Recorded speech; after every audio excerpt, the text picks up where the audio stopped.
Hey everybody, welcome to my stream. Let me just get rid of this.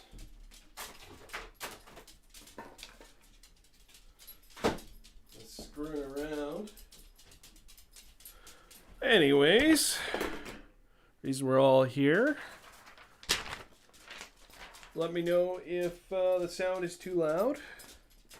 I've kind of got a script I want to go through before I get to the book. So, no, it would just be I couldn't find a digital copy of this, so we're just gonna go with that, so you can see the book. So howdy everybody! Thank you for showing up to my stream. I'm Steel XXL, and today I'll be reading a classic Christmas book, Die Hard, the illustrated holiday classic. But let's pad the timer for you, shall we? Because the book takes anywhere from about 10 minutes to 30 minutes to read, depending on how I do it. So first, some backstories for you that may be just stumbling onto this video or don't know. Last year, my sister gave me this book, and I joked that I was going to stream it. Then 2020 happened, and I was like, well, might as well do it. Help some people maybe stay sane and all that. And it is my tradition to make everybody watch Die Hard every year because it's a great Christmas movie.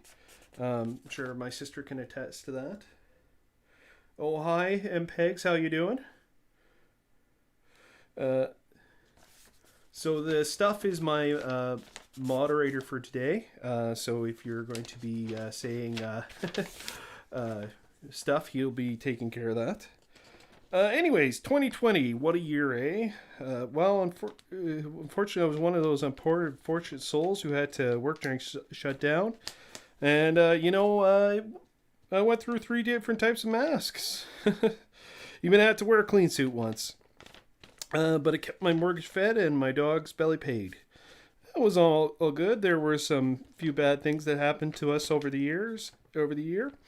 First Halo died, then my cousin, followed by Jigs, and the Red Ranger. All of you will be remembered. But there wasn't it wasn't all. But there was light in the darkness for me. The BPL and a stream that made his friends play old games were kind of that light for me. It kept me going. I'd like to thank Tex and everybody over at the BPL for the content you provided over this long period. And a big thank you for Crowwind for helping me set this up. I know I've been bugging you a lot, so you deserve it, man. Thank you very much. And thank you to Goat the Bard and Wildcat for the song and the art you did for me. Just because it's the holiday season, they're not done it, but they're working on it. So still, thank you very much, you guys.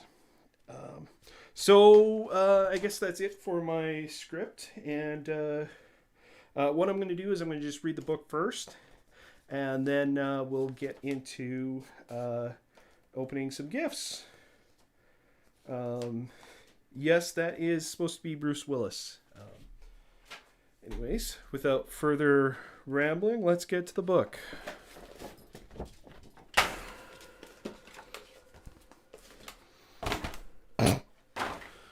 My camera is on a really cheap mount, so Die Hard, A Christmas Tale, an illustrated holiday classic, written by Doogie Horner and illustrated by J.J. Harrison.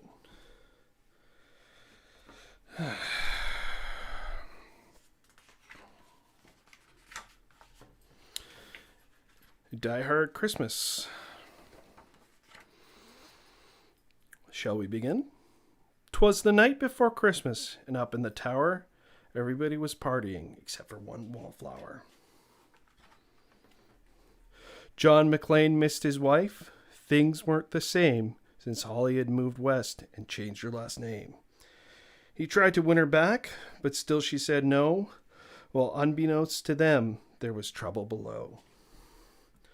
A truck had pulled up, and who should disembark but 14 men whose intentions were dark. They spoke not a word and loaded big crates. They cut the phone lines and locked all the gates. Carl swept the ground floor, shooting every guard dead, while visions of bearer bonds danced in his heads. Ooh, that poor guy. John took off his shoes, making a fist with his toes. It actually worked. Well, what do you know? When out of the lobby rose such a clatter, he sprung to the door to see what was the matter. When what to his wandering eyes should appear, "Holy crap, the terrorists are here!" John hid under the table where no one could see and watched Hans question Mr. Tyagi. Not sure if I'm pronouncing that right, but that's what I'm going with. "I'm going to count to 3. There will not be a Ford. Give me the codes to open the vault door." "I don't know the codes, so go ahead and shoot." "Okay," said Hans Gruber, and ruined Tyagi's suit. John tried to call the cops by pulling the alarm, but instead he called the bad guys who tried to cause him harm. I'm going to grab a sip of tea. That's good tea. Anyways, back to the book. But John killed Tony, who had small feet, and sent him to the terrace as a Yuletide treat. He put on a Santa hat on the German, and his eyes all aglow, wrote, "Now I have a machine gun, ho ho ho." I actually tried to order that shirt for this, but it didn't come in. It's on a boat somewhere. Carl was furious.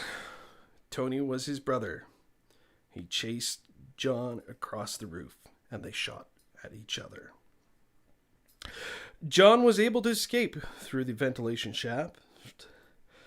"Come out to the coast," he sighed. "We'll have a few laughs." At Nakatomi Tower, Sergeant Powell appeared. He checked the whole lobby and saw nothing weird. He pulled away, but didn't get far before Marco landed on the hood of his car. Powell drove away backwards, screaming in fright. "Welcome to the party, pal," John yelled with delight. More police arrived, the FBI and a SWAT team, but Hans didn't mind. It was all part of his scheme. More rapid than eagles, his henchmen they came, and he radioed and shouted and called them by name. "Now Eddie, now James, now Franco, now Uli, on Fritz and on Carl, hair long and unruly." Yeah. There they are. They shot the SWAT tank with a surface-to-air missile and knocked it away like the down of a thistle. Now John McClane was angry indeed. He blew up 2 terrorists and called them jerkweed. Ellis told Hans, "Bobby, I'm your white knight." Hans shot him dead and giving the hostages a fright. Hans went to check the explosives fuse and saw that poor John wasn't wearing any shoes. John fled from Carl and Hans, but alas, he had to run barefoot over sharp, broken glass. His feet, how they hurt. His soles, oh so bloody. John crawled to the bathroom and called his good buddy. John was wary and ready to throw in the towel till he got a pep talk from Sergeant Al Powell. Powell was chubby and plump, a right jolly old cop, and he trusted the cowboy in the tattered tank top. But a reporter was probing into McClane's life and revealed that Holly wasn't actually John's wife. Hans quickly flipped over the gold picture frame. "It's a pleasure to meet you, Mrs. McLean. His clothes all tarnished with ash and soot, John staggered to the roof, bloody and barefoot.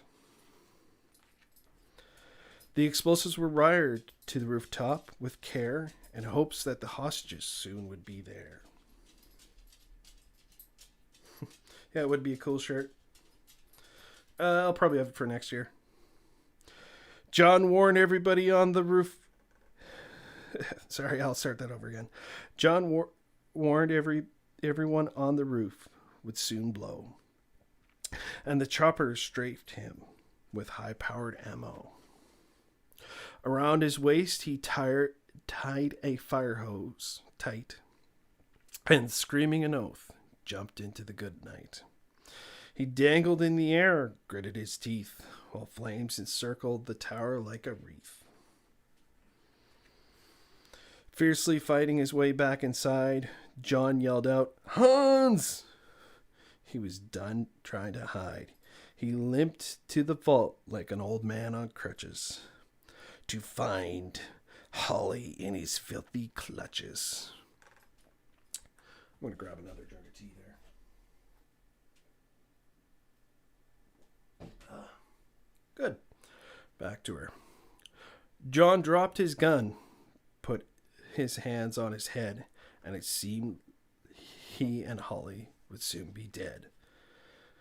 But with a secret gun taped to his back, John shot Hans in a surprise attack. Hans fell out the window, still holding Holly's arms, and slowly, deliberately raised his firearm. The tenacious villain held on by his nails, till Johnny unhooked Holly's watch and said, "Happy trails!" That is the worst John McClane impression ever. Bare bonds fluttered like fallen snow as Holly embraced her blood-spattered bro. So Merry Christmas to all. Be kind to one another. And most of all, yippee-ki-yay, mother effer. That's the story. That's the whole thing. That wasn't too long. That was pretty good. Don't you think? You know, they say it's not Christmas until Hans Gruber falls from Nakatomi Plaza, so it is officially Christmas now. So let's get on opening some presents. You know what? I think I will start with the order that I have received them. So, yeah. Here is one from my sister. There's a Mr. Mike's gift card that was in her card, which she asked me to read. So we'll do that sometime.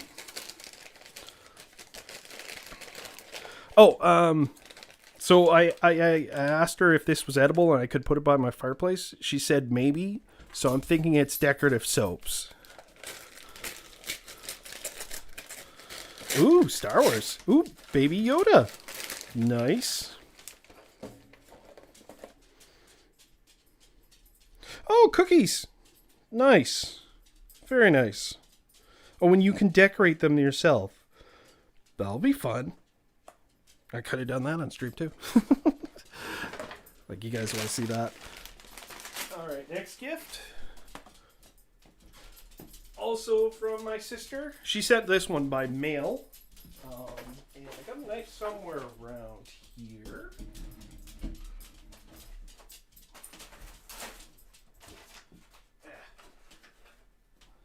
So here it is. I did take care to hide your address there.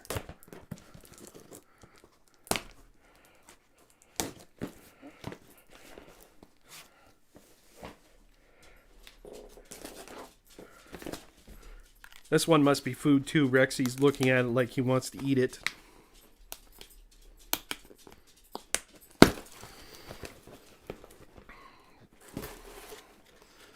Ooh.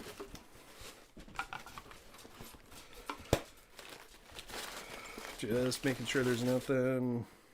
Oh, she some snacks. Nice. With a picture of her dog on there. He was a very good boy.